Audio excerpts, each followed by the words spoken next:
سلام بچه ها، چطورید؟ امیدوارم حالتون خوب باشه. من نرجسم و خوش اومدید به کانال یوتیوب من برگشتم با یه غذای فوری دیگه که مطمئنم همتون عاشقشید، یا اگر تا به حال امتحان نکردید حتما با یک بار تست عاشقش میشید. مدل‌های مختلفی سرو میشه و میریم که یکی از آسون‌ترین و خوشمزه تریناش رو با هم دیگه داشته باشیم. طبق معمول به اولین چیزی که توی غذاهای ایرانی نیاز داریم پیازه. یه دونه پیاز بزرگ رو رنده بکنید و توی همون قابلمه‌ای که میخواید برنجتون رو درست بکنید بریزید، یه مقدار روغن بریزید و تفتش بدید تا جایی که پیازتون سبک بشه.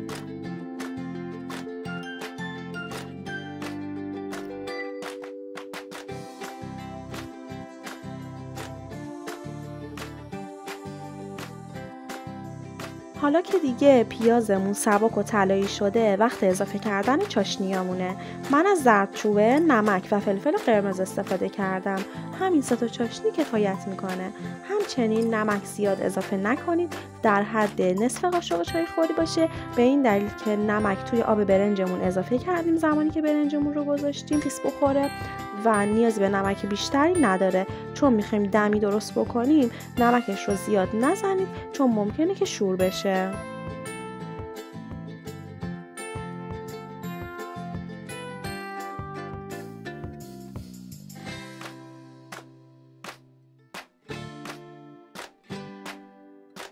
بعد از اینکه پیاز و چاشنیاتون حسابی سرخ شدن و رنگشون طلایی شد، وقت اضافه کردن پوره گوجه یا گوجه رنده شده هستش. من از 6-7 تا دونه گوجه استفاده کردم که گوجه هم رو رنده ریز زدم و اضافهش میکنیم به قابلممون و کاملا تفتش میدیم و اجازه میدیم که گوجهمون آبش کشیده بشه و گوجهمون سرخ بشه.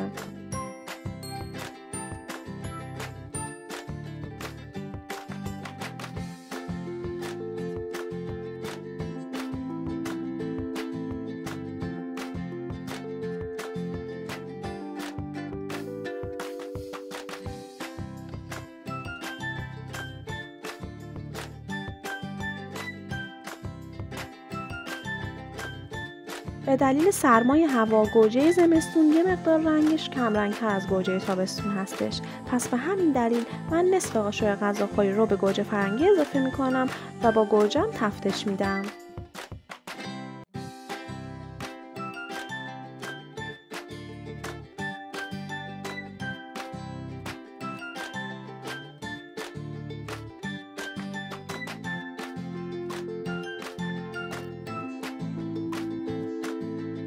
بعد از اینکه آب گوجه‌مون کاملا کشیده شد، وقت اضافه کردن برنجمونه.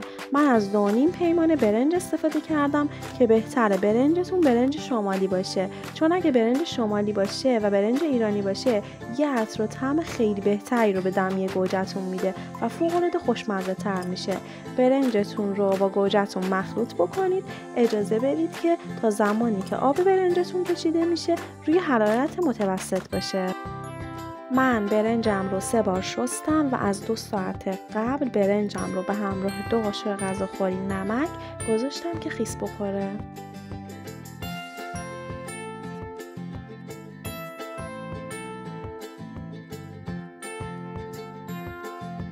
بعد از اینکه آب برنج هم کشیده شد، حالا به دل بخواه خودتون میتونید بهش یه دونه سیب زمینی نگینی هم اضافه بکنید که من همیشه توی دمی گوجه یه دونه سیب زمینی هم اضافه میکنم که خیلی خوشمزه تر میکنه دمی گوجه‌مون رو.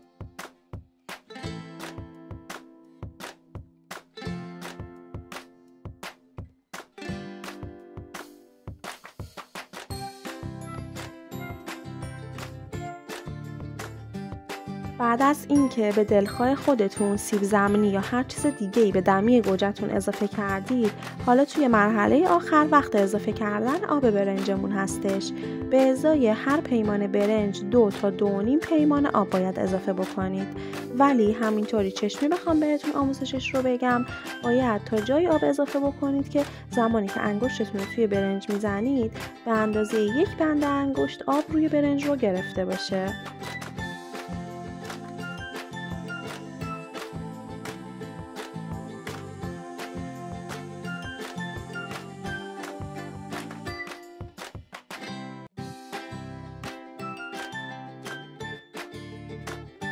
الان دیگه مرحله آخر برنجمونه، به همین دلیل من یه مقدار ادویه هم بهش اضافه کردم که خیلی خوشمزه ترش میکنه.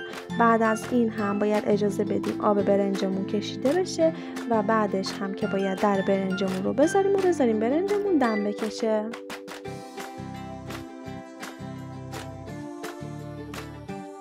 خوشحال میشم حالا که تا اینجای ویدیو همراهمون بودید. اگر این ویدیو رو دوست داشتید حتما ویدیو رو لایک بکنید، کانالمون رو سابسکرایب بکنید و زنگوله رو هم روی حالت آل قرار بدید. به محض اینکه ویدیوی جدیدی آپلود بشه براتون نوتیفیکیشن میاد و از ویدیوهای جدید مطلع میشید. همچنین با لایک کردن این ویدیو به من انرژی و انگیزه میدید که ویدیوهای بیشتر یا با کیفیت خیلی بهتری رو براتون آپلود بکنم.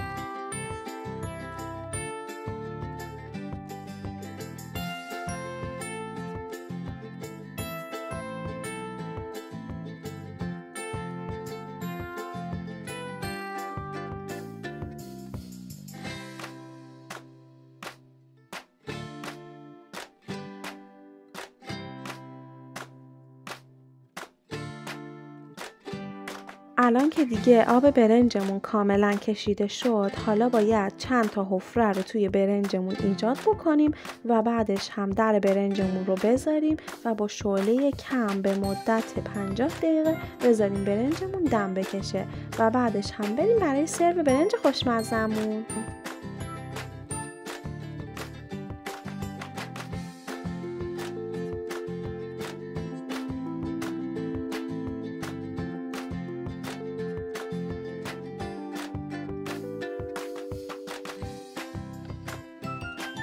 اینم از دمی گوجه فوق‌العاده خوشمزه و خوش رنگ و لعابمون که خیلی فوری درست میشه و اصلا نیاز به کار خاصی نداره. هر کسی با ساده ترین روش میتونه توی خونه درستش بکنه. بریم که با هم دیگه تستش کنیم که اگه سیب زمینی و برنجش پخته بریم برای سروش.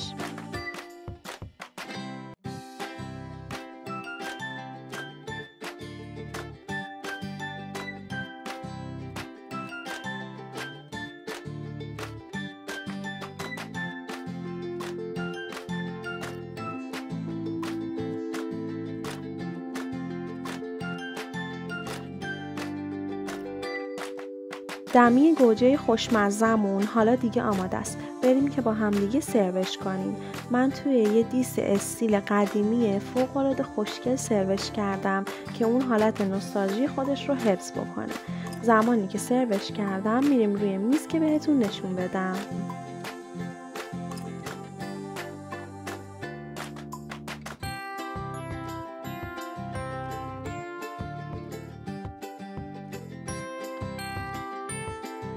من هیچی از عطر و طعم این دمی گوجه خوشمزه بهتون نمیگم، چون یا عاشقشین یا مطمئناً بعد از این ویدیو درستش میکنید و عاشقش میشید.